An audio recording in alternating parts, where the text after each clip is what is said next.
ओम नमो भगवते वासुदेवाय।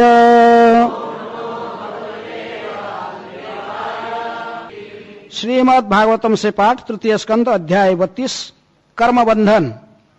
अध्याय के नाम। आज इस अध्याय की 24 नंबर श्लोक।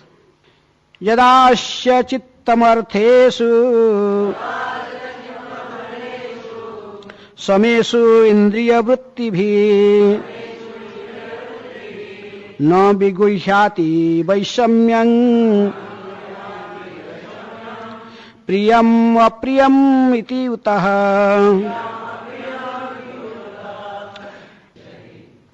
अनुवाद तथा तात्पर्य कृष्ण कृपा स्मृति अभय चरणारविंद भक्ति वेदांत स्वामी श्रील प्रभुपाद जी के द्वारा। जगत गुरु श्रील प्रभुपाद की जय। उच्च भक्त का मन इंद्रिय वृत्तियों में समदर्शी हो जाता है और वह प्रिय तथा अप्रिय से परे हो जाता है। कृपया दोहराइए। उच्च भक्त का मन इंद्रिय वृत्तियों में समदर्शी हो जाता है और वह प्रिय तथा अप्रिय से परे हो जाता है। तात्पर्य, दिव्य ज्ञान तथा भौतिक आकर्षण से वैराग्य में होने वाली उन्नति की महत्ता अत्यंत सिद्ध भक्त के व्यक्तित्व में प्रकट होती है।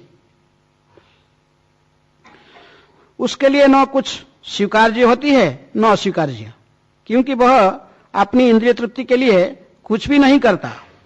वह जो कुछ करता है, जो कुछ सोचता है, वह सब भगवान को प्रसन्न करने के लिए होता है।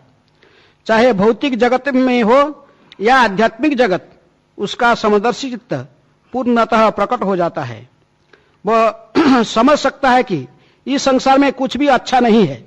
प्रकृति द्वारा दूषित होने से सब कुछ बुरा है। अच्छा तथा बुरा, नैतिक तथा अनैतिक, ये विषय में भौतिकतावादी के निष्कर्ष केवल मनोकल्पना या भावुकता होते हैं। वास्तव में इस संसार में कुछ भी अच्छा नहीं है। आध्यात्मिक जगत में सब कुछ अच्छा है। आध्यात्मिक गुणों में उन्माद नहीं रहता, क्योंकि भक्त हर वस्तु को आध्यात्मिक दृष्टि से देखता है, अतः वह समदर्शी होता है। दिव्य पद तक उठने का यही लक्षण है। वह स्वतः वैराग्य, फिर ज्ञान और तब दिव्य ज्ञान प्राप्त होता है। तात्पर्य है कि उच्च भक्त अपने को भगवान के दिव्य गुणों से जोड़ लेता है और जब इस तरह गुणात्मक रूप से वह भगवान से एक रूप हो जाता है, इस तरह गुणात्मक रूप से वह भगवान से एक रूप हो जाता है। यदास्य चित्तमर्थेषु समेषु इंद्रिय वृत्तिभिः न विगृह्याति वैषम्यं प्रियम अप्रियम इति उतः। उच्च भक्त का मन इंद्रिय वृत्तियों में समदर्शी हो जाता है और वह प्रिय तथा अप्रिय से परे हो जाता है। तो इस अध्याय के नाम क्या है? कर्म बंधन। इस अध्याय में किस प्रकार बद्धजीव कर्म बंधन में फंसता है और किस प्रकार कर्म बंधन से मुक्त भी हो जाता है, दोनों की चर्चा की गई है। प्रारंभिक श्लोक में इस अध्याय में माता देवहूति को भगवान कपिलदेव ने बताया कि कैसे जीव कर्म बंधन में फंसता है। कैसे फंसता है? धर्म, अर्थ, काम, ये तीनों को जो जीवन के लक्ष्य समझता है और वैदिक कर्मकांड और ज्ञान कांड को आश्रय करता है, वो कर्म बंधन में फंस जाता है। जैसे नरोत्तम दास ठाकुर कहे कि कर्मकांड ज्ञानकांड सकली विषेर भांड अमृत बलिया जेहू खाए नाना जोनी सही फिरे कदर जे भक्षण करे तारा जन्म अधपते जाए। कर्मकांड और ज्ञानकांड कैसे हैं? केवल विषेर भांड। विष का अर्थ जहर समझते हैं। जहर के कोई पतला में जहर रखा गया है पात्र में, जहर जैसे है, लेकिन कोई सोचता कि नहीं अमृत है, सोचकर उसको पिएगा तो क्या होगा? वो जन्म संसार में भटकते रहेगा। पुनरपि जन्म पुनरपि मरणम पुनरपि जननी जठरे शयनम। अमृत बलिया जेहू खाए नाना जोनी से ही फिर वो कई जोनी में भ्रमण करते रहेगा। मनुष्य से फिर कुत्ता, सुअर व कई प्रकार की, जो से अपने कर्म की, कोई देवता की जो ऊर्ध्व गच्छति सत्वस्था मध्य तिष्ठति राजसा जघन्य गुणवृत्तिस्थ अधो गच्छति तामसा। ये तीनों गुणों के द्वारा प्रभावित होकर कभी कभी देवता बन जाएगा, कभी मनुष्य जोनि में, कभी और नीचे जोनि में, पशुओं की जोनि में, ऐसे ही भटकते रहेगा। नाना जोनि से ही फिरे कदर जीव भक्षण करे, तारा जन्म अधपते जाए। से इस प्रकार आस्ते आस्ते आस्ते आस्ते गिरते जाता है। तो लेकिन इसी प्रकार जो कर्मकांड और ज्ञानकांड को आश्रय करता, धर्म अर्थ काम को ही केवल जीवन का लक्ष्य समझा है, तो कर्म बंधन में फंसा रहता है। लेकिन इसके आगे उठकर यदि कोई भगवान वासुदेव की भक्ति करना चाहता है, भगवान की वासुदेव की भक्ति करने से कर्म बंधन से मुक्त हो जाता है। जैसे काल के श्लोक में भी कहा गया था, काल के श्लोक बड़े अच्छे श्लोक था, वासुदेवे भगवती भक्ति योग प्रयोजित जनयति आसु वैराग्यं ज्ञानम यत ब्रह्म दर्शनम। ये श्लोक सेम श्लोक भागवत के प्रारंभ से आता है। तो वहां पर कहा केवल लास्ट वर्ड, लास्ट जो शब्द है वो चेंज है। क्या? वासुदेवे भगवती भक्ति योग प्रयोजित जनयति आसु वैराग्यम ज्ञानम च यत अहेतुकम। लेकिन यहां पर ब्रह्म दर्शनम शब्द केवल फर्क है, नहीं तो श्लोक एक ही है। जो भक्ति योग को आश्रय करके ही भगवान वासुदेव साथ संपर्क को स्थापना करता है, उनकी भक्ति करता है, तो उसी शुद्ध भक्ति को प्राप्त करने से ही उसके शीघ्र शीघ्र आसु का अर्थ शीघ्र शीघ्र क्या उसको प्राप्त हो जाता। जनयति आसु वैराग्यम ज्ञानम यत ब्रह्म दर्शनम। ब्रह्म दर्शन अर्थात भगवत प्राप्ति के लिए जो ज्ञान और वैराग्य की जितनी आवश्यकता है वो अपने आप प्राप्त होता है यदि कोई भगवान वासुदेव की आश्रय लेता है भक्ति योग के माध्यम से, शुद्ध भक्ति। वासुदेव अर्थात वासुदेव भगवती अर्थात भगवान वासुदेव के चरण कमल को जो आश्रय करता है भक्ति योग के माध्यम से, तो अपने आप संसार के प्रति वो वैराग्य को प्राप्त कर लेता है और जो आध्यात्मिक ज्ञान उसकी आवश्यकता है वो भी उसे प्राप्त हो जाता है, जिसके माध्यम से भगवान को दर्शन कर सकता है, भगवत साक्षात्कार कर सकता है। जो व्यक्ति भगवान के साक्षात्कार करता है तो वो कर्म बंधन से मुक्त हो जाता है। क्योंकि उन्नत भक्त जो होता है वो सर्वत्र भगवान को दर्शन करता है। स्थावर जंगम देखे न देखे तार मूर्ति, सर्वत्र है तार इष्ट देव स्फूर्ति। जो उत्तम कोटि के भक्त है, उत्तम अधिकारी वैष्णव है, वो सर्वत्र अपने भगवान को दर्शन करता है। प्रहलाद महाराज हर सर्वत्र भगवान को दर्शन करते थे। तो उन्होंने हिरण्यकशिपु बोला कि क्या ये खंबे के देख रहे, खंबे के अंदर क्या तरह भगवान है? सर्वत्र है तो खंबे के अंदर क्यों नहीं है? तो खंबे की भी है, खंबे में भी है पिताजी। तो खंबे के अंदर में भगवान प्रकट हुए हैं। निज भृत्य भाषितम, अपने सेवक भक्त प्रहलाद की बात को प्रमाणित करने के लिए प्रकट हो गए वहीं से। खंबे से भी प्रकट हो गए। भगवान सर्वत्र है। जो उन्नत भक्त होता है सर्वत्र भगवान को दर्शन करता है। भगवत गीता में कई श्लोक इसकी भी पुष्टि करता है। यो मांग पश्यति सर्वत्र सर्वं च मयि पश्यति तस्याहं न प्रणश्यामि न च सच में न प्रणश्यति।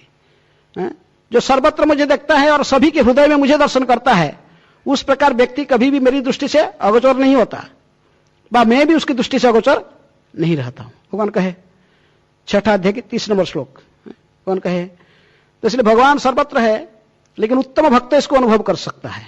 जो उत्तम अधिकारी भक्त है वो सर्वत्र भगवान को दर्शन करता है।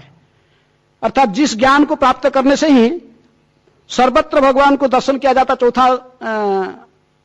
चौथा अध्याय में भी कहा गया, विद्या विनय संपन्ने ब्राह्मणे गभीरस्तिनी सुनी चैव सुपाके च पंडितः समदर्शिनः। इसको पंडित कहते। किसको?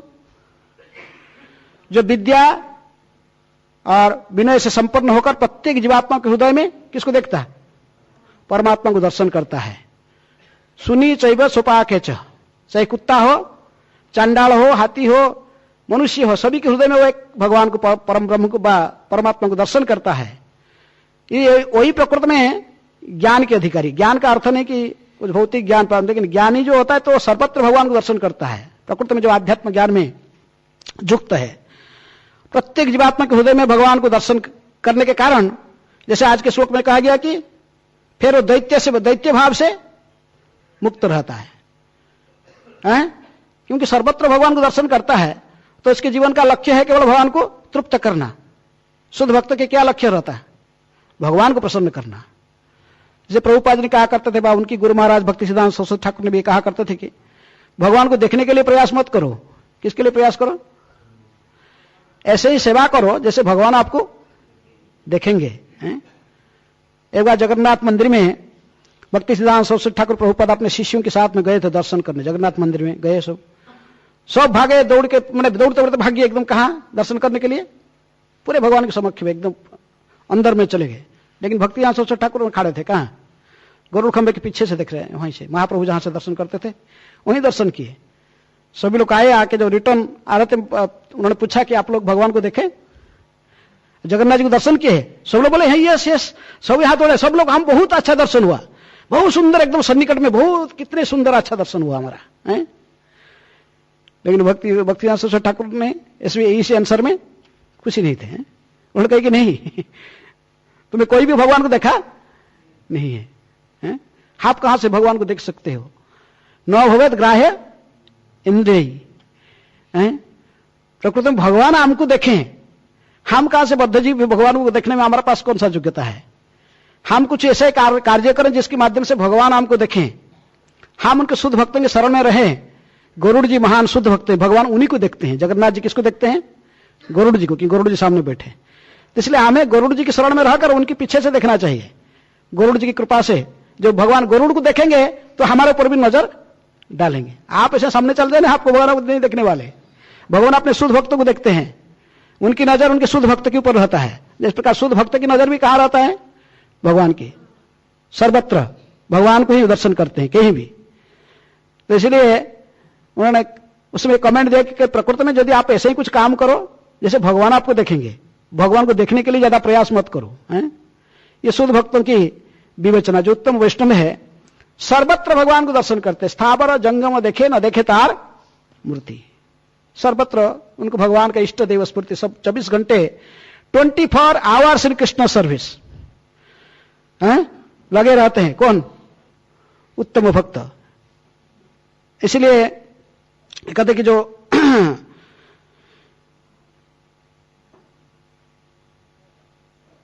जिसके चित्त संपूर्ण रूप में विषय से हट चुका है, बात जिसकी इंद्रियां संपूर्ण संयमित हो चुके हैं, उच्च भक्त का मन इंद्रिय वृत्ति में जो समदर्शी हो चुका है, और फिर वो कहीं भेद नहीं देखता है, प्रिय और अप्रिय से परे हो जाता है। जैसे चैतन्य चरितामृत में भी कहा गया, दैते भद्रा भद्र ज्ञान सबो मनोधर्म, यही भालो यही मंद यही सब भ्रम।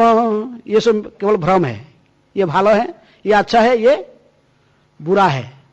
ये दैत्य भाव, ये प्रकृति में केवल मन का धर्म है। मन ही हमको बताता कि ये अच्छा है, ये बुरा है, ये सब किसका काम है? हमको ये बताना कि ये अच्छा है, बुरा है, ये तुम्हारा मित्र है, तुम्हारा शत्रु है, ये तुम्हारा, ये सारे मन ही हमको पाठ पढ़ा रहा है। इसलिए प्रकृति में ये भालो यही मंद ये सब भ्रम, ये सब मनोधर्म। ये प्रकृति में इस प्रकार जो ज्ञान, जो दैत्य ज्ञान हमको देता है कि अच्छा है, ये बुरा है, शत्रु है, मित्र है, ये सब प्रकार ज्ञान जो उत्पन्न होता है, तथा कथित भौतिक ज्ञान, ये सब मन का धर्म है, इसलिए भ्रम है, केवल हमें भ्रमित करता है। प्रकृति में प्रभुपाद तात्पर्य लगता है कि प्रकृति में आध्यात्मिक जगत में सब कुछ अच्छा है और भौतिक जगत में सब कुछ बुरा है। तात्पर्य में प्रभुपाद लिखते हैं कि प्रकृति आध्यात्मिक जगत में सब कुछ अच्छा है, कृष्ण के संबंधित कोई भी वस्तु अच्छा होता है, सब कुछ मधुरम, अधरम मधुरम मधुराष्टक, लेकिन जो भगवान के सब कुछ मधुर है। आध्यात्मिक जगत में भगवान के जो कुछ वस्तु है सब कुछ अच्छा है, और इस भौतिक जगत में सब कुछ बुरा है। भौतिक जगत में जो कुछ भगवान की बहिरंग शक्ति के द्वारा दृष्टि से जो प्रभावित होकर जो अपनी इंद्रिय तृप्ति के लिए भोग करने के लिए जब हम इसको सोचते हैं तो वही सब बुरा होता है, वहीं से सब गंध की शुरुआत हो जाता है। प्रकृति में सब कुछ किसके भोग के लिए है? भोक्तारंग यज्ञ तपसा सर्वलोक महेश्वरम, भगवान की भोग के लिए है। भगवान सबकी भरता है, भोगता है, लेकिन हम जब इसको भोगना चाहते हैं वहीं से सब बुराई शुरू हो जाता है। इसलिए प्रभुपाद कहते हैं जगत, प्रकृति में भौतिक जगत में कुछ भी अच्छा नहीं है, सब कुछ बुराई है, क्योंकि ये भौतिक जगत ही है, ये भगवान की बहिरंग शक्ति के द्वारा नियंत्रित है। यहां पर कोई कोई कहेगा कि नहीं नहीं, ड्राई स्टूल जो है और लिक्विड स्टूल से अच्छा है। ये प्रभुपाद ने कहा कि दोनों ही बेकार की चीज है, क्या चाहे ड्राई स्टूल हो या जो गंदगी, जो ड्राई सूखा हो या गीले हो, वो गंदगी ही है। इस संसार में कोई भी चीज अच्छा नहीं है। लेकिन यदि हम उसी वस्तु को भगवान की सेवा में जोड़ते हैं, भगवान के संबंधित ले जाते हैं, फिर सब कुछ अच्छा बन जाता है। इसलिए कहते हैं कि यूटिलिटी इज द प्रिंसिपल। प्रत्येक वस्तु को भगवान के साथ हम जब संबंधित कर देते हैं, फिर वो सब कुछ अच्छा हो जाता है, वो फिर आध्यात्मिक बन जाता है। हमारे पास में इंद्रियां है, लेकिन इंद्रियों को हम हमारे शरीर की सेवा में लगाते हैं, इनको तृप्त करने, इंद्रिय तृप्ति में जब इनको लगाते हैं तो फिर वही बुरा होता है। लेकिन वही इंद्रियों को जब हम भगवान की सेवा में लगाते हैं तो फिर ऋषि के न ऋषि के सेवनम भक्ति उच्यते। मायावादी सब कहते सब मिथ्या है, जगत में सब कुछ मिथ्या है, जगत मिथ्या, कोई भी वस्तु संसार में सब मिथ्या है, सब झूठा है, ब्रह्मन सत्य जगत मिथ्या, सब कुछ झूठा है। इसलिए उनकी कोई इंटरेस्ट नहीं रहता संसार में, सब कुछ झूठे कहते हैं। तो लेकिन वैष्णव दर्शन में हम सबको झूठे नहीं कहते पूरे, लेकिन ये सब भगवान का ही शक्ति का ही प्रकाश है। इसलिए भगवान के साथ संबंधित होने के नाते इनको सब फिर जब भगवान के साथ में सेवा में जोड़ा जाता है तो फिर वो भी सब अच्छे बन सकते हैं। कोई भी वस्तु को हम जब भगवान की सेवा में जोड़ सकते हैं, इसलिए प्रभुपाद कहते हैं कि यूटिलिटी इज द प्रिंसिपल। प्रत्येक वस्तु को भगवान की सेवा में लगाने के कला सीखना चाहिए। हर वस्तु को लगाया जा सकता है भगवान की सेवा में। काम कृष्ण कर्मार्पणे, क्रोध अभक्त द्वेषी जने, लोभ साधु संगे, हरि कथा, ये सब तीनों शत्रु मेन कहते हैं। काम क्रोध और लोभ तीन भाई है। ये मेन हमको आध्यात्मिक दिग में, आध्यात्मिक प्रगति करने में बाधा डालते हैं। लेकिन इनको यदि हम भगवान की सेवा में लगाते हैं, ये फिर मित्र बन सकते हैं। काम और क्रोध किस लिए उत्पन्न होता है? किस लिए उत्पन्न होता काम क्रोध? रजगुण समद्भव। काम ऐसा, क्रोध ऐसा, रजगुण समद्भव, महासन महापाप्मा विद्धेन यह वैरिणाम। यही प्रकृति में शत्रु है, इनको पहचानो। तीसरे अध्याय गीता के अंतिम श्लोक में भगवान कहते कि यही शत्रु महाबाहो, इसको पहचानो, यही तुम्हारा शत्रु है। तुम सोचते कि और कोई तुम्हारा शत्रु है, और कोई तुम्हारा शत्रु नहीं है, तुम्हारा शत्रु यही है, काम रूप सुदुष्करम। यही शत्रु महाबाहो काम रूप सुदुष्करम। इसी को जय कर लो। ये जय कर लिया तो फिर तुम्हारे और कोई शत्रु दिखाई नहीं देंगे, सभी तुम्हारा मित्र दिखाई पड़ेंगे। तो ये लस्टी डिजायर व काम, जो इंद्रिय भोगने का जो इच्छा, इंद्रियों को भोग करने का जो इच्छा, यही शत्रुता है। लेकिन इनको भी हम भगवान की सेवा में लगा सकते हैं। काम रजोगुण से उत्पन्न होने के कारण फिजिकल लेबर कृष्ण कर्मार्पणे, काम कृष्ण कर्मार्पणे। रजोगुणी व्यक्तियों को ज्यादा से ज्यादा परिश्रम करना चाहिए, फिजिकली लेबर है, इसको इतना ही परिश्रम करना चाहिए कि इसको कोई टाइम ना हो कुछ दूसरे बात चिंतन करने के लिए। पाश्चात्य जगत में लोग साधारणतः रजोगुण की प्रवृत्ति होने के कारण प्रभुपाद ने क्या सेवा दिया इनको? पकड़ो बुक बैग, मेरा किताब लो और वितरण करो, जाओ घूमो, दिन भर किताब लेके घूमते रहो, और फिर उनके जो फर्स्ट प्राइज, जो अनाउंस, जो पहला नंबर में आएगा उसको बहुत, प्रभुपाद ने उसको बहुत अच्छा बोलते थे और उसको सामने लेते थे, खड़ा करते, बहुत अच्छा भक्त है, कितना सेवा किया, उसको कुछ पुरस्कार भी दिया जाता था। तो इसलिए कंपटीशन शुरू हो जाता है। कंपटीशन हो जाए पर दिन रात दौड़ते रहेंगे एयरपोर्ट में, इधर से उधर, तो कैसे भी फास्ट, कैसे भी प्रभुपाद जी ने अच्छा कैसे बोलेंगे हमको, भागते रहेंगे। परिश्रम, कठोर परिश्रम इतना करो कि आकर फिर प्रसाद खा लो और फिर सो जाओ। ये माइंड को समय नहीं देना, कुछ चिंतन करने के लिए समय भी नहीं देना, पूरे फुल टाइम एंगेजमेंट है। इसलिए रजोगुण व्यक्ति के लिए जो जिससे काम और क्रोध जन्म होते हैं, कहते हैं कि कृष्ण कर्मार्पणे। क्रोध हो रहा है तो क्रोधित हो रहा है व्यक्ति, लेकिन डिवोशनल सर्विस भगवान के लिए सेवा करते करते जो अभक्त द्वेषी आते हैं, कोई मंदिर तोड़ने के लिए आएगा, कोई भगवान की सेवा, भक्तों की निंदा कर रहा है, गुरु की निंदा कर रहा है, मंदिर तोड़ने आ रहा है, भगवान को निंदा कर रहा है, तो ऐसे व्यक्ति के लिए क्रोध को उपयोग करना चाहिए। हनुमान जी जैसे क्रोध को उपयोग किए लंका को जलाने में, क्योंकि रावण राम की द्रोही था, इसलिए लंका को जलाने वो क्रोध को वही तो अपने क्रोध को उपयोग किया, इसलिए लोग हनुमान जी की कोई निंदा नहीं करते, उनको महान भक्त प्रभुपाद जी कहते हैं हनुमान जी कोई निंदा नहीं करता है, उनके सभी प्रशंसा करते हैं। उनके लंका को कैसे जलाए उसको पढ़कर रामायण में बड़े भक्त लोग बड़ा आनंद लेते हैं। तो इसलिए जब भक्त इसी सभी वस्तु को हम भगवान की सेवा में लगा सकते, काम कृष्ण कर्मार्पणे, क्रोध भक्त दोषी जने, और लोभ साधु संगे हरि कथा। साधु संग में बैठकर हरि कथा ये सुनने के लिए रुचि होना चाहिए, हैं? इसी से ही रुचि, श्रवण ही पहला अंग है, और कथा श्रवण करना, साधु को देखने का अर्थ है श्रवण करना। साधु को आप देखना चाहते हैं, भक्तिनाथ सरस्वती ठाकुर कहते थे कि भौतिक जगत में सब कुछ ही आंख में देखते हो, लेकिन साधु को किससे देखना चाहिए? कान से, सुनो साधु से। श्रवणम सतांग प्रसंगात मम वीर्य संविदो भवंती हृत्कर्ण रसायन कथा तज्जसनात् आसु अपवर्ग वर्तमनि श्रद्धा रतिर भक्ति अनुक्रमिष्यति। सत्संग में बैठकर, साधु संग में बैठकर मम जैसे भगवान की कथाओं को श्रवण करने से ये जो रसायन, भगवत कथा को कैसे कहा गया, रसायन है, ये समस्त प्रकार के भव व्याधि को ठीक करने वाले हैं। समस्त प्रकार रोग व्याधि, आध्यात्मिक मार्ग में जो बाधा डालने वाले जो रोग व्याधि, इनको नष्ट करने वाले हैं। रसायन, ये रसायन कर्ण गह्वर में प्रवेश करके हृदय में पहुंचता है, और हृदय में जितनी प्रकार के अभद्र सबको नष्ट करता है। अपवर्ग, जो प वर्ग से उत्पन्न हुआ, जो कि प फ ब भ, प वर्ग से जो साधारण इंद्रिय तृप्ति की इच्छाएं से भरा हुआ है, परिश्रम करना, कठोर परिश्रम करना इंद्रिय तृप्ति के लिए।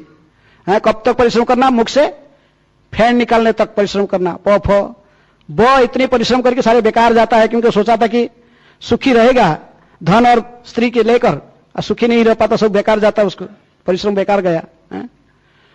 फिर भयभीत हमेशा रहता है अपने संपत्तियों को फिर सुरक्षा करना, इंद्रिय तृप्ति के साधन जो कुछ प्राप्त किया इसको कैसे कोई दूसरा लूट न ले, हमेशा भयभीत रहता है जो व्यक्ति इंद्रिय तृप्ति में लगा रहता है। अंत में क्या होता? मृत्यु, अंत में मृत्यु सर्वहर चाह। इस प्रकार प वर्ग से मुक्त करता, यदि हरि कथा को कोई ठीक से सत्संग में बैठकर श्रवण करेगा, भवंती हृत्कर्ण रसायन कथा तज्जसनात् आसु, आसु का अर्थ शीघ्र शीघ्र। आज के श्लोक में भी यह शब्द आता है आसु। आसु शब्द यहां भी आता है। न विगृहति वैषम्यं प्रियम यदास्य चित्तमर्थेषु समेषु इंद्रिय वृत्ति भी न विगृहति वैषम्यं प्रियम अप्रियम इति। आज के काल के श्लोक में था आसु, काल के श्लोक में आसु शब्द था। आसु वैराग्यम जनयति, आसु वैराग्यम ज्ञानम च यत् ब्रह्म दर्शनम। तो आसु बहुत जल्दी से जल्दी भगवत कथाओं को श्रवण करने से जल्दी से जल्दी ये अभद्र सब नष्ट हो जाते हैं, जितने सब प वर्ग से उत्पन्न हुए अभद्र। आसु जनयति आसु वैराग्यम ज्ञानम यत् ब्रह्म दर्शनम। वहां पर कहते कि भगवान कपिलदेव वहां पर कहते कि हृदय अंतस्थयी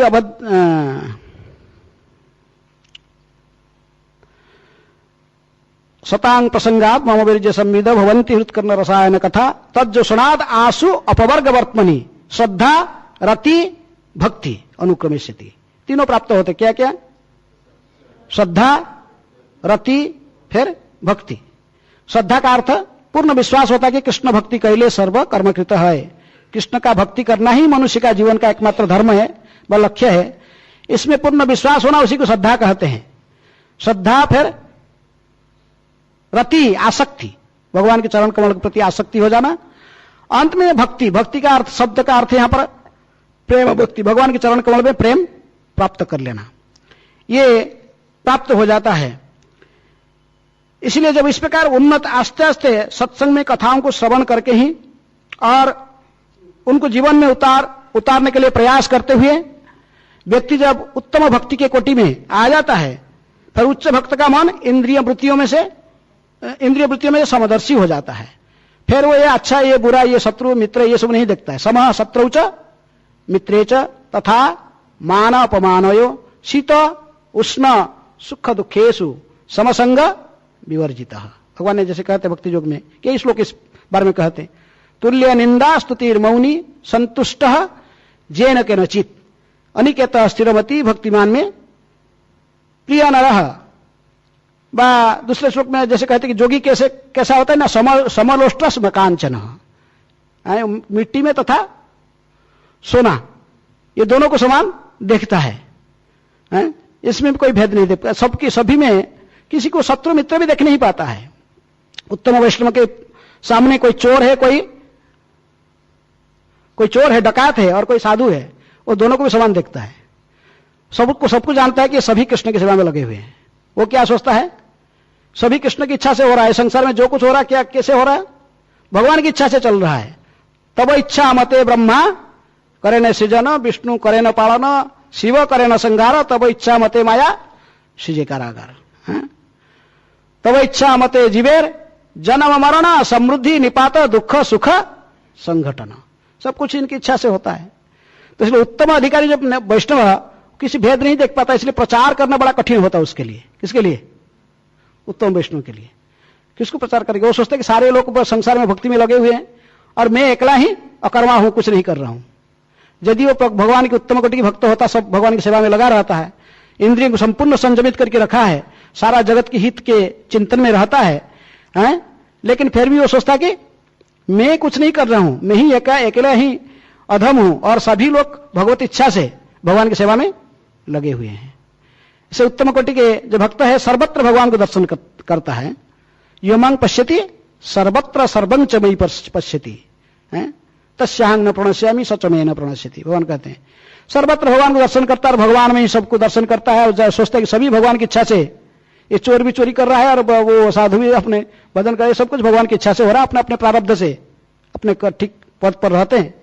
तो इसलिए व्यक्ति किसी को घृणा नहीं करता है, चाहे पाप को घृणा करता है लेकिन पापी को नहीं है। तो इसी प्रकार स्थिति में जब आ जाता है व्यक्ति इंद्रिय वृत्तियों में समदर्शी हो जाता है, चित्तम अर्थेषु समेषु इंद्रिय वृत्ति भी, तो फिर न विगृहति वैषम्यं, फिर उसमें अंतर नहीं देखता है। किसमें? प्रियम अप्रियम, प्रिय और अप्रिय में अंतर नहीं देखता है। सभी प्रिय है, उसके लिए कोई अप्रिय नहीं होते हैं। बाबा प्रभुपाद ने कहते हैं प्रकृति में सब कुछ बुरा केवल ये भौतिक जगत में, आध्यात्मिक जगत में कुछ बुरा नहीं होता है, सब कुछ अच्छा ही होता है। इसलिए कोई व्यक्ति इसी भौतिक जगत में रहते हुए भी यदि चैतन्य महाप्रभु के संकीर्तन आंदोलन में सम्मिलित हो गया है, तो फिर उसको तो कैवल्य नरकायते, कैवल्य में इसको तथा कथित साजुज्य मुक्ति इसको नरक से ही घृणित प्रतीत होता है। लेकिन चैतन्य महाप्रभु के साथ में उनके संकीर्तन आंदोलन में जो कुछ भी जुड़ गया है, जो जोड़ जाता है अपने को, फिर सब कुछ आनंदम बुद्धिवर्धनम, फिर सब उसके आनंद की वृद्धि होता है, सब कुछ अच्छा दिखाई पड़ता है। कोई भी वस्तु को हम भगवान की सेवा में लगाने से फिर वो अच्छा बन जाता है, कोई संसार में कोई बुरा नहीं है। इसलिए भक्त हमेशा प्रत्येक वस्तु को कैसे देखना चाहिए, कैसा दृष्टि होना चाहिए, प्रत्येक वस्तु में अच्छा ही क्या है देखना चाहिए, इसको कैसे भगवान की सेवा में जोड़ना है उसकी चिंतन करना चाहिए। इसलिए बौद्ध जी को देखने से भी उनको कैसे भक्ति में जोड़ना, वही दृष्टि होना चाहिए। उसके वो बुराई क्या है देखना नहीं, मक्खी की तरफ नहीं। मक्खी क्या करता है, बैठता है, कहां गंदगी ढूंढते रहता है, कहां गंदगी वही बैठेगा। और मधुमक्खी हमेशा क्या ढूंढता है, मधु कहां है? तो इसलिए हम ऐसे मक्खी की तरफ गंदगी में हमेशा बैठने का जरूरत नहीं है। यदि हम भौतिक जगत में रहते हैं और भौतिक जगत में रहकर भी हम भगवान की सेवा में कैसे अपने को जोड़े रखेंगे, उसी की प्रयास करना चाहिए। इस भौतिक जगत में रहते हुए प्रत्येक वस्तु को भगवान की सेवा में लगाया जा सकता है। हर वस्तु, कोई भी व्यक्ति को आप देखें, यदि उसके पास में 99% भी बुरा गुण होता है तो एक गुण कुछ अच्छा रहता है। एक बार गौड़िया मठ में एक भक्त रहता था, कुछ माने किसको सुनता नहीं तो अथॉरिटी नहीं सुनता, कुछ बदमाशी, माने थोड़ा कथा मानता नहीं तो अथॉरिटी, तो उसको निकालना चाहते थे मंदिर से। आगे कंप्लेन दिए भक्ति सिद्धांत ठाकुर पाप ये जो भक्त है बहुत बदमाश है, किसी की बात नहीं सुनता, अथॉरिटी नहीं सुनता है, कुछ नहीं, अपना बस है माला लेके हरे कृष्ण करते रहेगा, कोई भी सेवा करो कुछ नहीं, चुपचाप आएगा, प्रसाद में बैठेगा, खाएगा, फिर कोई गाली देने से भी कुछ नहीं बोलता नहीं किसको, कितने में गाली दो, कितने भी कुछ बोलो, थक गए हम लोग इसके साथ, नहीं, कोई काम नहीं करेगा, खाने का टाइम में आकर बैठ जाएगा, प्रसाद खाएगा और फिर माला लेके हरे कृष्ण करेगा, बस हरे कृष्ण करता है। क्या करेंगे इसको, मंदिर से बाहर आउट करते, कोई सेवा किसी की मानता नहीं है। तो भक्ति ठाकुर सुनते गए कितना क्या क्या इसके गुण, सब दुर्गुण, सब भक्त एकदम 10-15 लोग सभी एक एक दुर्गुण कहते रहे, इसका ये दुर्गुण, ये दुर्गुण, ये दुर्गुण, ये सब कहते रहे। तो कहीं अच्छा इसका और कोई भी सदगुण नहीं है, कोई कुछ एक कोई सदगुण है इसके पास? तो बोला हाँ, एक बोला कि हाँ प्रभुपाद वो अच्छा मृदंग बजाता है अच्छा मृदंग बजाता है, कीर्तन जब होता है मृदंग पकड़ लेता है, मृदंग अच्छा बजाता है, और नाम अच्छा जप करता है। बोला ये क्यों नहीं बोलते हो तुम, हैं? ये क्यों नहीं बोलते कि अच्छा उसको अच्छा जप करने, जप में रुचि है और मृदंग बजाने में रुचि है, मृदंग अच्छा बजाता है, कीर्तन अच्छा करता है, जप अच्छा करता है, मेरा संस्कार किसके लिए है? तो कहे कि सब भक्त में अच्छा क्या देखने चेष्टा करो, बुराई को नहीं, हमेशा बुराई क्या है, बुराई क्या है, बुराई क्या, देखते देखते फिर हम वैष्णव निंदा करते रहेंगे। पहला अपराध जो जीवन को समर्पित किया है कृष्ण भक्ति में, हरिनाम के प्रचार में, उसकी निंदा करना। तो इसलिए हमेशा हम भक्तों को देखते हैं तो इसी दृष्टि से देखेंगे उसके पास में क्या अच्छा गुण है, और इसको कैसे कृष्ण की सेवा में लगाया जाता। प्रभुपाद ने यही दृष्टि में रहते थे। पश्चिम जगत में कोई भी इतने घृणित जो कि चारों नियम तोड़ने वाले भक्त होते सारे तोड़ते थे लोग, पश्चिम जगत में प्रभुपाद जब मिले इनको, लेकिन इनको मिलकर भी इनके पास में अच्छा गुण क्या प्रभुपाद देख लेते और इसको सेवा में लगा देते, कृष्ण की सेवा में। कृष्ण की सेवा में एंगेज करने में प्रभुपाद बड़े एक्सपर्ट थे, और वो बस वो सेवा में लग जाता था, फिर आस्ते आस्ते आस्ते आस्ते इसकी मति भक्ति में लग जाता था। इसलिए समदर्शी होना चाहिए, सबको सभी प्रत्येक भक्त को देखते ही हम इनसे अच्छा देखें और इसको कृष्ण की सेवा में कैसे लगाएं उसके लिए प्रयास करें। इसी बात प्रभुपाद तात्पर्य में लिखते कि आध्यात्मिक जगत में सब कुछ अच्छा है और इस भौतिक जगत में सब कुछ बुरा है। वास्तव में इस संसार में कुछ अच्छा नहीं है, आध्यात्मिक जगत में सब कुछ अच्छा है। आध्यात्मिक गुणों में उन्माद नहीं रहता, क्योंकि भक्त हर वस्तु को आध्यात्मिक दृष्टि से ही देखता है, अतः वह समदर्शी होता है। इसीलिए भक्तों को समदर्शी कहा जाता है। क्योंकि वो जो कुछ देखता है इसको भगवान की सेवा में कैसे लगाएगा उसी के चिंतन में रहता है, कैसे भगवान की सेवा में इसको लगा जा सकता है। हर वस्तु को भगवत सेवा में कैसे लगाना, एक सेवा नहीं लगता है। काम क्रोधो लोभो मोहो मद माश्चर्य ये सब में, लेकिन आचार्य लोग ने कहा कि एक चीज नहीं लगता है भगवान की सेवा में, कौन सा है? मात्सर्य, ईर्षा, इसको लगाना बड़ा कठिन है। ये कैसे लगेगा? आध्यात्मिक जगत में तो ये कैसे रहता है, उसकी ठीक विकृत रूप होता है। जैसे कोई चंद्रावली एक माला बनाकर अच्छा से भगवान के गले में पहना दिए, तो उसको राधा रानी के ग्रुप में कोई दिख लिया सखी, कौन? ललिता दिख ली, तो फिर वो आएगी उससे बेस्ट, बहुत सुंदर, इससे भी और बेटर कई गुण के अच्छे से माला बनाकर फिर वो जाएगी कृष्ण की माला से पहले का जो माला था उसको हटा के फिर ये माला डाल देगी। तो ये मेरे प्रकृति में ईर्षा नहीं होता है बात से, लेकिन ये आध्यात्मिक जगत में प्रेम है, लेकिन उसकी ठीक विकट रूप इस भौतिक जगत में ईर्षा में परिणत हो जाता है। तो ईर्षा को केवल कहते कि आचार्य कि इसको भगवान की सेवा में लगाना बड़ा कठिन होता है, नहीं तो और सब भगवान की सेवा में लग जाते हैं। इसलिए ईर्षा के बोलो हम भी इसको हटा सकते हैं यदि हमारी दृष्टि को हटाएंगे। दृष्टि यदि हमारे देखेंगे, कोई भी सब प्रत्येक को केवल कृष्ण के दास रूप में देखेंगे। प्रकृति में सभी जीव का स्वरूप क्या है? जीवन स्वरूप है कृष्ण नित्य दास। तो इसलिए प्रत्येक जीव को यदि कृष्ण के दास के रूप में हम देखेंगे, हमारी दृष्टि को बदल लेंगे, हम दृष्टि का चिंतन को बदलाएंगे। केहू माने केहू ना माने सभी तार दास, जेहू ना माने अपना गुणे से ही जाए नाश। जो हमारा दृष्टि को हम ऐसे बदलाएंगे, सभी को कृष्ण के दास रूप में देखेंगे और इनके कृष्ण भक्ति में जोड़ने के लिए प्रयास करेंगे। कितने बड़े बुरे व्यक्ति भी हो, लेकिन इसके पास में अच्छे गुण को ढूंढेंगे और हम कैसे भगवान की सेवा में लगाया जाए उसके लिए प्रयास करेंगे, तो फिर हम भी आस्ते आस्ते आस्ते आस्ते उन्नत भक्ति के स्तर पर आ सकते हैं। जब ये किसी दूसरे से बुराई न देखें, हमेशा सबसे अच्छा ही देखें। इसी भावना को जो अपनाएंगे तभी हम आध्यात्मिक जीवन में, भक्ति के जीवन में आगे बढ़ेंगे। लेकिन हमेशा यदि किसी व्यक्ति से बुराई किया देखते रहेंगे और उसी की निंदा करते रहेंगे, हैं, शिशुपाल की तरफ, कितना बुराई है भगवान के, क्या क्या बुराई है, बोलते रहा बोलते रहा बोलते रहा बोलते रहा, भगवान सुनते रहे सब। तो भीम तो गदा उठा लिया था, लेकिन वो कहे नहीं, रुको हुई, रुक जाओ, उसकी मां को मैं वचन दिया हूं, कितनी निंदा सहन करूंगा, 100 है। तो बोले नहीं तो यज्ञशाला में ये खून बहेगा, इधर शांत हो। तो ऐसे ही शिशुपाल के प्रति नहीं हमको बुराई देखते रहना, क्या है वो तो भगवान की और भगवत भक्त में भी है। जो राक्षस प्रकृति लोग होते हैं वो उनके सब समय भगवान में और भगवत भक्त में कमियां को ढूंढते हैं। लेकिन जो भक्त होते हैं फिर उनकी नेचर ऐसा नहीं होता, हमेशा प्रत्येक वस्तु में अच्छे को देखते। कोई राक्षस भी होता है, पर फिर उनको भी अच्छे उपदेश दिया जाता है। प्रहलाद महाराज ने हमेशा अच्छा उपदेश दे रहे थे, किसको? हिरण्यकशिपु को, चाहे उसे अच्छा नहीं लगा है? लेकिन वो जो दे रहे थे अच्छा उपदेश है, उनके सहपाठियों को दिए, बाप उनको दिए, सब वो हमारे लिए उपयुक्त है। सुख और दुख ये तो सारे इंद्रिय वृत्ति से प्रहलाद महाराज कहे कि सुखं इंद्रियकं दैत्या देह जोगे न देहिना सर्वत्र लभ्यते दैवात् जथा दुख जत्नतः। जैसे कोई दुख नहीं चाहता है, उसको दुख भोगना ही पड़ेगा, पूर्व प्रारब्ध के आधार पर दुख आएगा, उसको रोका नहीं जा सकता। प्रारब्ध को रोकना आसान नहीं है। और इसी प्रकार तुमको जितने पूर्व प्रारब्ध के आधार पर, कर्म के आधार पर जितनी सुख भोगने का इतने सुख मिलेगा। इसलिए प्रभुपाद जी कई जगह पर श्लोक कोट करते हैं, कहते कि आपको इसमें चिंता नहीं करने का, दुख और सुख आते जाएगा, आएगा रहेगा, पूर्व प्रारब्ध के आधार पर जाएगा आएगा। भक्त का काम नहीं इसकी बारे में मन को विचलित करना, उसकी काम है भगवान की भक्ति में लगा रहना।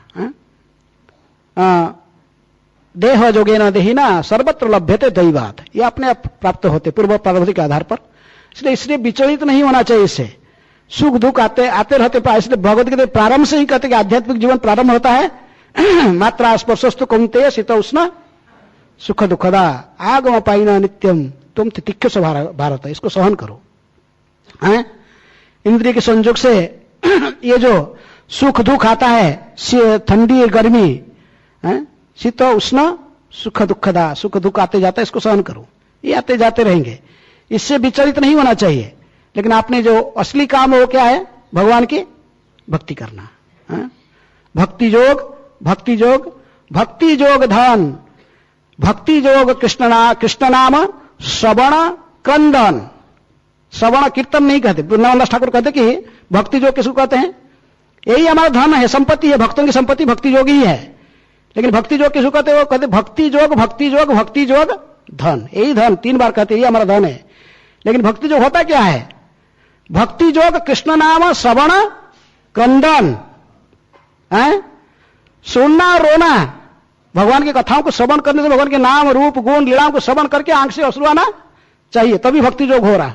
भक्ति योग की प्रारंभ कर रहा है, ये पता लगता है कि भक्ति योग को मार्ग में चल रहा है। नयनात् गलदश्रुधारया बदनम गदगद रुद्धया गिरा पुलकैर निचितं वपुः कदा तब नाम ग्रहणे भविष्यति। उस स्तर पर आने से फिर हम भक्ति योग को इसी प्रकार श्रवण करेंगे। और उस दिन कब आएगा जब हमारा आंख से अश्रुओं की धारा बहेगा, भगवान की कथाओं को श्रवण करने से ही। हे गोविंद, हे कृष्ण, ये नाम उच्चारण करते ही शरीर रोमांचित हो जाएगा, पुलकित हो जाएगा, वाणी गदगद हो जाएगा, आंख से अश्रु बहेगा। ये भक्ति योग की लक्षण है। तभी इसी भक्ति को हम प्राप्त करना यही जीवन का लक्ष्य है। तो इस स्तर को जब प्राप्त करेंगे, जब हम ये 10 नाम अपराध से मुक्त हो जाएंगे। ये कभी प्राप्त होगा है जब 10 नाम अपराध से मुक्त हो जाएंगे, वैष्णव निंदा से बचेंगे। यदि वैष्णव अपराध उठे हाथी माता, उखाड़े बा छिंडे तार सुखी जाए पता। इससे मुक्त होने के लिए सबसे प्रयास करें। ये पागल हाथी से हमको आक्रमण न करें, 10 नाम अपराध से बचे। अपराध शून्य या लह कृष्ण नाम, अपराध से मुक्त होकर कृष्ण नाम लेने से ही पहले भगवान के श्री कृष्ण के चरण कमल में प्रेम भक्ति प्राप्त होती है। यही जीवन का लक्ष्य है। और हम अभी श्रील प्रभुपाद जी के निर्देशन अनुसार प्रारंभ करते हैं। इससे आस्ते आस्ते आस्ते आस्ते यदि प्रभुपाद जी के दिया गया जो मार्ग है उसको फॉलो करते रहेंगे और सब समय सभी को अच्छे दृष्टि से देखेंगे, प्रत्येक वस्तु को भगवान की सेवा में जोड़ने के लिए हमेशा प्रयास करेंगे उस प्रत्येक वस्तु को, तो फिर हम भक्ति में आगे बढ़ते जाएंगे। तो समय हो गया आपके। और आज जैसे मैं बता रहा था कि अब तो लिखा नहीं है, मैंने अनाउंस नहीं किया गया, आज मंगल आरती में भी इसमें लिखा नहीं है, लेकिन आज लोचन दास ठाकुर के आविर्भाव तिथि है। लोचन दास ठाकुर किस लिए प्रसिद्ध है? कितने लोगों को पता है लोचन दास ठाकुर किस लिए प्रसिद्ध है? किसी को पता नहीं? हाथ उठाओ, कितने लोगों को पता है लोचन दास कौन है? लोचन दास ठाकुर कौन है? बस किसी को पता नहीं है। तो हर साल लोचन दास ठाकुर के तिरुभाव आविर्भाव आता है, उसमें तो क्लास होता है ना, तो क्लास सुनते हो आप लोग? हैं? चैतन्य महाप्रभु की लीलाओं को, गौरव कथा को यदि सुनना चाहते तो 3 ऑथेंटिक किताब दिए गए हमारे परंपरा में। क्या क्या? प्रामाणिक पुस्तक चैतन्य भागवत वृंदावन दास ठाकुर, और चैतन्य चरितामृत कृष्णदास कविराज गोस्वामी, और चैतन्य मंगल कौन लिखा? लोचन दास ठाकुर। आज मैं क्लास के प्रारंभ से, इसलिए आज इनके आविर्भाव ने कारण वो भजन गाया, परम करुणा पहु दुई जन निताय गौरचंद्र, सब अवतार सारो शिरोमणि केवल आनंद। प्रभुपाद ने बहुत सुंदर भजन गाते, प्रभुपाद जी बड़ा प्रिय भजन है। तो ये लोचन दास ठाकुर की आविर्भाव लगभग 1445 शकाब्द, अर्थात ख्रिस्टाब्द कितने होगा? 1500, इसमें 78 ऐड करने का, 1445 में, तो लगभग 1500 कितने 45 में 78 का ऐड करने कितना आ रहा है? 13, 1513 लगभग है। और ख्रिस्टाब्द जो देखोगे, और इनके तिरुभाव लगभग तिरुभाव हुआ था इसी प्रकार 1600 के प्रारंभ, 1603 या 13 से ही। तो इस प्रकार ये वैद्य कुल में जन्म लिए थे, वर्धमान डिस्ट्रिक्ट के काटवा, वर्धमान डिस्ट्रिक्ट में काटवा, जहां पर चैतन्य महाप्रभु ने संन्यास लिए थे गंगा के किनारे। काटवा के पास में एक गांव है को ग्राम, उसी गांव में इनकी आविर्भाव हुआ था वैद्य कुल में। बचपन से ही संसार के प्रति विरक्त थे, और गौरव इनके जो सदगुरु थे नरहरि सरकार शिखंडवासी, शिखंडवासी थे नरहरि सरकार, उनकी ये प्रिय शिष्य थे। नरहरि आदि करी चामर डुलाए। नरहरि सरकार ठाकुर बड़े प्रिय भक्त थे महाप्रभु के, उनके अंतरंग पार्षद में। तो उन्हीं की इन्होंने जब थोड़े बचपन में उन्होंने अपने माता जी के घर, माता जी के जो पिताजी है, ग्रैंडफादर, माता जी की तरफ से जो इनके ग्रैंडफादर है, माता जी के पिताजी नाना के घर में वहां रहकर आप बाल्य जीवन वहीं बिताए, पढ़ाई लिखाई, बहुत सामंत धनाढ्य परिवार से थे। और उन्होंने बाद में यौवन अवस्था में चले गए गुरु जी आश्रम में रहकर, वहां गौरांग महाप्रभु के भक्ति में आगे कैसे गुरु के तत्वावधान में रहकर पढ़ाई लिखाई और आध्यात्मिक पढ़ाई लिखाई करने लगे। उनसे चैतन्य कथा को सुनते थे, वहीं पर कीर्तन भी सीखे, और गुरु के आदेश से, उनके नरहरि सरकार के आदेश से ही उन्होंने ग्रंथ लिखा। कौन सा ग्रंथ? चैतन्य मंगल। न कहे कि मेरे गुरु जी ने मुझे कुछ आदेश दिया, ये चैतन्य मंगल नहीं, जो चैतन्य महाप्रभु लीलाओं को कुछ लिखने के लिए उन्होंने प्रत्येक दिन चैतन्य कथा उनसे सुनते थे अपने गुरु जी से, और विशेष रूप में उनको आग्रह हुआ, वो कहते कि मुझे चैतन्य महाप्रभु लीला लिखने के लिए आग्रह इसलिए हुआ क्योंकि मैंने जब मुरारी गुप्त के द्वारा लिखा गया वो ग्रंथ चैतन्य चरितामृत महाकाव्य, जो संस्कृत भाषा में लिखा गया, वो संस्कृत में लिखे मुरारी गुप्त। चैतन्य महाप्रभु की जो बाल्य लीला, नवद्वीप लीला, सब कुछ उसी में से कोई भी लिखने वाला है सभी उसी को ही अवलंबन करके लिखते हैं। किसको? मुरारी गुप्त के कड़चा, इसको कहते मुरारी गुप्ता के द्वारा लिखा गया चैतन्य चरितामृत महाकाव्य, मिलता है अभी भी संस्कृत में। और इसलिए उसी को आश्रय करके भी उन्होंने चैतन्य भागवत भी लिखे हैं वृंदावन दास ठाकुर, और लोचन दास ठाकुर भी जो लीलाओं को विशेष रूप में मुख्य, उन्होंने मुरारी गुप्ता के जो किताब को उन्होंने दामोदर पंडित के मुख से सुना। दामोदर पंडित जो चैतन्य महाभागवत वैष्णव थे, पार्षद थे, उनसे सुने और उनसे नियमित श्रवण करके उनकी रुचि उत्पन्न हुआ चैतन्य कथा में, और गुरु जी से भी आदेश मिला लिखने के लिए कुछ चैतन्य महाप्रभु के बारे में। इसलिए कोई भी आध्यात्मिक ग्रंथ को लिखा जाता है किसी अधिकारियों की आदेश लेकर, सदगुरु से आदेश, वैष्णव के आदेश लेकर, और सभी की तृप्ति, अपने इंद्रिय तृप्ति के लिए नहीं, स्वयं को पर्सनल एम्बिशन लेकर नहीं, स्वयं को प्रतिष्ठा के लिए नहीं। किसी महान वैष्णव जैसे कृष्णदास कविराज गोस्वामी कहते हैं कि चैतन्य चरितामृत लिखने के पहले तो मैं 88 साल की उम्र में हो गया, मेरा हाथ फिर रहा है, लेकिन फिर भी लिख रहा हूं क्योंकि वैष्णव लोगों ने मुझे अनुरोध किया है। सारे वैष्णव के, वृंदावन के सारे वैष्णव समाज, हरिदास पंडित विशेष रूप में उस समय जो अध्यक्ष सब लोग, उनको अनुरोध किया कि आप चैतन्य महाप्रभु के बारे में कुछ लिखिए। और विशेष रूप में इनको तो नित्यानंद की कृपा था, किनके प्रति? कृष्णदास कविराज गोस्वामी के प्रति नित्यानंद प्रभु ने इनको भेजे थे, जाओ वृंदावन, तुम्हारा सभी सर्व अभिष्ट पूर्ण होगा मेरी कृपा से। तो इसलिए कहे कि वैष्णव लोग ने आदेश दिया, बार बार कहने पर फिर मैं गया आदेश मांगने के लिए मदन मोहन के पास में। मदन मोहन के सामने खड़ा होकर जब हाथ जोड़कर उनको अपने मन की भावना को व्यक्त करते थे, क्या करूं मैं, लिखूं कि न लिखूं, सारे लोग मुझे प्रेरणा दे रहे, वैष्णव लोग ने आग्रह कर रहे बार बार कुछ चैतन्य कथा लिखने के लिए। तो तुरंत ही मदन मोहन की माला गिरकर नीचे गिर गया, तो पुजारी लाकर उन्होंने पहना और आज्ञा माला, मदन मोहन का आदेश मिल गया। तो इसी प्रकार लोचन दास ठाकुर कहते कि मैं गुरु जी के आदेश को शिरोधार्य करते हुए फिर कुछ चैतन्य महाप्रभु की कथा को लिखने जा रहा हूं। इसी प्रकार वृंदावन दास ठाकुर कहते कि नित्यानंद आदेश से, किसके आदेश से मैं लिख रहा हूं चैतन्य भागवत? नित्यानंद प्रभु के आदेश से। प्रभुपाद ने कहे कि जब कोई बद्ध जीव है, इसको कोई आध्यात्मिक चीजों के बारे में कुछ लिखना नहीं चाहिए, जिसकी पास में अभी तक भी 4 बद्ध जीव का लक्षण है। क्या? त्रुटि करना, धोखा देने का प्रवृत्ति, माया के द्वारा मोहित होना और अपूर्ण इंद्रियां, ये 4 बद्ध जीव के लक्षण से जो युक्त है, इसको कुछ आध्यात्मिक विषय में लिखना नहीं चाहिए। प्रभुपाद ने चैतन्य चरित में प्रारंभ से लिखते हैं, क्योंकि जो भी लिखेगा उसमें कुछ ना कुछ कमी रहेगा, और वो अपने मनमानी से प्रसिद्ध बनने के लिए, प्रतिष्ठा के लिए, पूजावान प्रतिष्ठा के लिए भी लिखना नहीं चाहिए। जब इसको किसी अधिकारियों ने, उनके सदगुरु से बा अन्य वैष्णव लोग ने अनुनय विनय करते हैं कुछ लिखने के लिए, यदि फिर वो केवल भक्तों की सेवा के लिए, बद्ध जीव को उद्धार कार्य को आगे बढ़ाने के लिए इसी भावना लेकर केवल कुछ आध्यात्मिक ग्रंथ को रचना करना चाहिए। लोचन दास इस प्रकार अपने गुरु के आदेश को पालन करते हुए ग्रंथ लिखे हैं। कई घटनाएं चैतन्य और जो चैतन्य मंगल जो लिखे उन्होंने, इसको कहते बंगाल में एक विशिष्ट पद्धति है, पंचाली पद्धति, 5 लाइन में एक पद एक साथ में, तो उसी धारा में उन्होंने इसको लिखे हैं। विशेष रूप में ये छंद अलंकार से युक्त हैं। चैतन्य भागवत बहुत सरल है समझने में, लेकिन चैतन्य मंगल थोड़ा अलंकारिक भाषा में इसको लिखा गया है।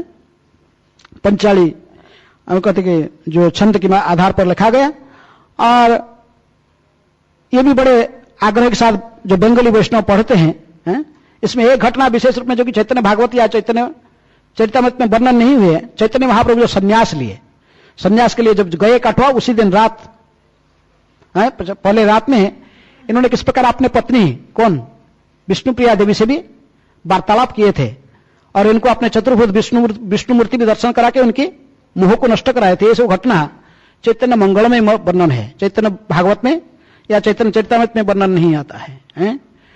वो सुंदर कथकई कहानी जो कि चैतन्य भागवत में केवल सूत्र रूप में लिखा गया, तो उसको विस्तार रूप में बाल्य लीला को कौन लिखा? चैतन्य मंगल में इसको विस्तार रूप में लिखा गया। अंत्य लीला को जो लोग मध्य लीला और अंत्य लीला जो कि संक्षेप में लिखे थे वृंदावन दास ठाकुर, उसको मध्य लीला और अंत्य लीला को विस्तार रूप में लिखे कृष्णदास कविराज गोस्वामी, लेकिन आदि लीला को सूत्रखंड और आदिखंड, ये चैतन्य वो तो 3 खंड है, चैतन्य भागवत और चैतन्य चरितामृत, आदि लीला, मध्य लीला, अंत्य लीला। लेकिन चैतन्य मंगल जो है 4 भाग में विभक्त है, सूत्रखंड, फिर आदिखंड, मध्यखंड, अंत्यखंड, 4 विभाग है। तो इसलिए इसमें जो कुछ लिखा गया विस्तार से, आदि लीला विशेष रूप में नवद्वीप कथा को कि एक घटना चैतन्य मंगल में विस्तार रूप में लिखा गया है। और अभी आपके समय भी हो गया। चैतन्य मंगल की अंतिम कहानी, चैतन्य मंगल की समापन करते हैं, वहां पर एक कहानी आता है, सुनने पर लास्ट कहानी कह देते हैं। तो एक ब्राह्मण था, साउथ इंडियन ब्राह्मण, उसके नाम है राम मिश्र ऐसे कुछ था। तो वह बड़ा दुखी था, बहुत गरीब था, इतना गरीब था कि उसे खाने पीना कुछ मिलता नहीं था, बहुत दुखी। अपने प्रारब्ध इतनी बुरा था, वो कहीं मांगने जाने पर जब छत्र में सबको देते तो उसको नहीं देता कोई है। बड़ा दुखी था, पेट कभी नहीं भरता उसका, रोते रोते पूरे अस्थि कंकड़ासार हो गया, लेकिन भगवान की भजन करता था। तो देखकर सोचा कि मैं चलता हूं पुरी। जगन्नाथ प्रकृति में जगत के जो मालिक है वो कहां रहते हैं? पुरी में रहते। जगन्नाथ ये कलिजुग का धाम है, वो वहीं जाकर आश्रय करूंगा तो जगन्नाथ जी को मांगूंगा तो वो देंगे। तो पुरी आ गया। पुरी आकर जगन्नाथ जी के पास में बहुत रोया, जाकर बहुत जाता था, बहुत रोता था, प्रभु मेरे दारिद्र्य को नष्ट कर दीजिए, मुझे धन दे दीजिए। आपको सुदामा को इतना दे दिया, सबको दिया, कितने लोगों को कितना दिया, मुझे क्यों नहीं दे रहे हैं? कुछ दीजिए, मैं भूखा रहता हूं, रो रहा है। ऐसे ही जाकर बहुत प्रार्थना करते करते, लेकिन कोई फल नहीं मिला है। कुछ जगन्नाथ कुछ नहीं दे रहे। तो बड़ा दुखी होकर एक बार कहा कि मैं 7 दिन फास्टिंग रहूंगा, यदि जगन्नाथ कुछ नहीं करेंगे, 8वें दिन में कुछ नहीं मिलेगा तो मैं जाकर समुद्र में क्या करूंगा? आत्महत्या कर दूंगा, समुद्र में घुस के बस शरीर को त्याग दूंगा। तो ऐसा किया, 7 दिन फास्टिंग भी रहा, बहुत रोया, प्रार्थना किया, फिर भी कुछ फायदा नहीं हुआ। तो फिर गया समुद्र में, जाकर समुद्र में जा रहा था आत्महत्या करने के लिए। तो ऐसे ही कुछ रो रहा था, रो रो के देखता कि समुद्र के अंदर से एक बहुत विशाल पुरुष, इतना बड़ा है कि पहाड़ के समान, विशाल पहाड़ के समान व्यक्ति प्रकट हुआ है। विशाल बहुत विराट व्यक्ति प्रकट होकर आस्ते आस्ते आकाश में ऐसे ही आकर फिर किनारे पर आया और खड़ा होकर फिर अपने को साधारण मनुष्य जैसे रूप बना लिया। अब बनाकर फिर वो चलने लगा। तो वो बोला, अरे शायद मेरा प्रार्थना सुन के जगन्नाथ प्रकट हो गए। ये जगन्नाथ हो सकता, नहीं तो कौन समुद्र के बीच में से कौन प्रकट होगा ऐसा? जैसे कि यही जगन्नाथ है, मेरा इच्छा पूर्ण कर देंगे। तो इनका पीछा करने लगा। तो देखे कि वो तो जगन्नाथ है नहीं। तो कही, क्या है व्यक्ति मेरे पीछे की पीछा कर रहा, क्या बात है? तो बोले कि आप बोलो, आप कौन है? आप मैं देखा समुद्र के अंदर से प्रकट हुए, इतनी विशाल रूप धारण कर प्रकट हुए, मैं तो आत्महत्या करने जा रहा था, आपको देखकर रुक गया। और आप इतनी विशाल रूप अभी छोटा बना के चलने लगे, आप है कौन? आप थोड़ा बताइए। मेरा समस्या ऐसा ही, मैं बहुत गरीब, खाने पीना कुछ नहीं मिल रहा मुझे, हमेशा मृत्यु जंत्रणा में सब मैं पीड़ित होता हूं। आप यदि कुछ कीजिए, मेरा दारिद्र्य नष्ट कीजिए, कुछ उपाय कीजिए। तो व्यक्ति कहा कि मैं जगन्नाथ नहीं हूं, आप जो जानना चाहते हो मैं बताता हूं, तो इसको एडवर्टाइज मत करो। मैं विभीषण हूं। कौन हूं? विभीषण हूं, लंकापति विभीषण हूं। मैं जगन्नाथ जी को दर्शन करने जा रहा हूं। मैं जितने अमर व्यक्तियों में से मैं भी एक अमर हूं, मुझे भी अमर बना वरदान दी है रामचंद्र। तो इसलिए मैं वही भगवान जगन्नाथ जो रामचंद्र से अभिन्न है, उन्हीं को दर्शन करने जा रहा हूं। किनको? जगन्नाथ जी को। आओ मेरे साथ। वो बोला पीछे पीछे चलते रहा, लेकिन वो विभीषण तो वहां गए नहीं जगन्नाथ मंदिर में, सीधे जाकर कहां घुस गए? काशी मिश्र के घर में, गंभीरा के अंदर जाकर चैतन्य महाप्रभु के पास में बैठे। वो भी ब्राह्मण थे, वो भी ब्राह्मण बेश बनाकर आए थे, ये भी ब्राह्मण। पीछे 2 ब्राह्मण देखे, गोविंद ने कहा कि 2 ब्राह्मण आ रहे हैं अपने महाप्रभु। कहीं कौन आए? गेट में खड़ा है, नहीं 2 ब्राह्मण आपके दर्शन करना चाहते हैं, भेजो अंदर। जाकर बैठ गए। लेकिन ये ब्राह्मण दोनों को पहले कोई भी देखा नहीं था। सब लोग अपने अंतरंग भक्त महाप्रभु के बैठे थे, स्वरूप दामोदर बैठे थे, राय रामानंद बैठे थे, और सभी सब बड़ा देखे थे। लेकिन ये कौन से आज नया ब्राह्मण है? तो बैठे, और जो विभीषण को बाजू में एकदम महाप्रभु ने बैठे, उससे बहुत अच्छी बात किए, सब पूछे सुख दुख है, कुछ चर्चा हो रहा था दोनों का, कोई कुछ समझ नहीं पाता था। वो दोनों अपने कुछ बात करते, महाप्रभु और विभीषण। तब बात करते करते फिर उन्होंने कहा कि ब्राह्मण के बारे में बताया विभीषण ने कि सही। महाप्रभु बोले कि हाँ मैं जानता हूं उसको, ये बहुत ये अपना प्रारब्ध को भोगना नहीं चाहता है, प्रारब्ध को मेरा ऊपर डालना चाहता है। प्रत्येक व्यक्ति को जो सुख दुख जितने अपने प्रारब्ध के आधार पर होना, इसको भोगना पड़ेगा। लेकिन ये बड़े विचलित हो गया, अभी इतने सहन नहीं कर पाता है, और बार बार मेरे पास आकर पुकारता है, आत्म सुसाइड करना चाहता है। तो ब्राह्मण बोलता मैं इनके पास तो कभी नहीं आई, क्या बोल रहे हैं? मैं तो जगन्नाथ जी के पास में मंदिर में बोलता था, और ये बोलते कि मेरे पास सुसाइड। तो बोले कि ठीक है, इसको नहीं।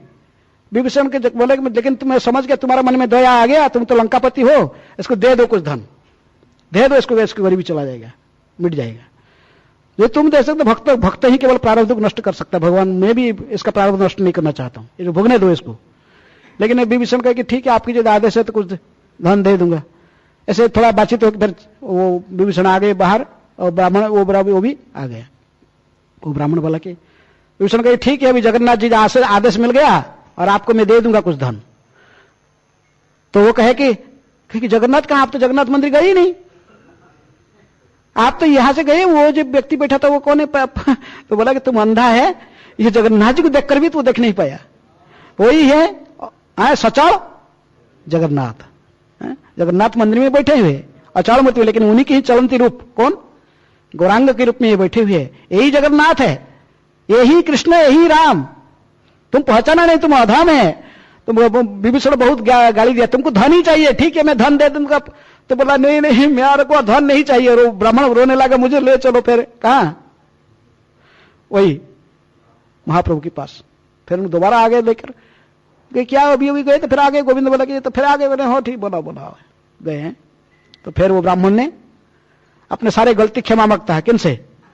महाप्रभु से। मैं आपको आप अभी मैं रेडी हो जाता, अंत में वो ब्राह्मण रेडी हो जाता, किसके लिए? अपने प्रारब्ध को भोगने के लिए। भक्त को भी अपने प्रारब्ध को भगवान को देना नहीं चाहता है, प्रारब्ध को स्वयं भोगना चाहिए। जो अपने प्रारब्ध से दुख सुख भोगने का इसको जो लगा हुआ, इसको भोग लेना चाहिए, इसको भगवान के ऊपर डालना नहीं चाहिए। हम साधारण व्यक्ति विचलित हो जाते, लेकिन भक्त विचलित नहीं होता है। भक्त कभी नहीं कहता भगवान को मेरे प्रारब्ध को हटाइए, मेरे प्रारब्ध को नष्ट कर दीजिए, ये नहीं कहता कभी भी। अम्बरीश महाराज को भी प्रार्थना किया है, चाहे वो आ गया राक्षस खाने के लिए, कोई भी कहा कुछ मुझे रक्षा कीजिए, नहीं है। तो इसलिए इसी अंतिम माने स्टोरी है चैत्र मंगल के। तो किस प्रकार वो ब्राह्मण फिर महान भक्त बनता है। अंत में जब वो उसके महाप्रभु कहे, लेकिन फिर उसकी जगन्नाथ के जमाने गौरांग महाप्रभु की शरण में आकर उसकी प्रारब्ध नष्ट हुआ, फिर वो शुद्ध भक्ति प्राप्त कर लिया। ठीक है, हरे कृष्ण। चैतन्य मंगल की, श्री लोचन दास ठाकुर आविर्भाव तिथि की, ग्रंथराज श्रीमद् भागवतम की जय, समवेत वैष्णव भक्त वृंद की जय। निताय गौर प्रेमानंदे। हरि हरि बोल।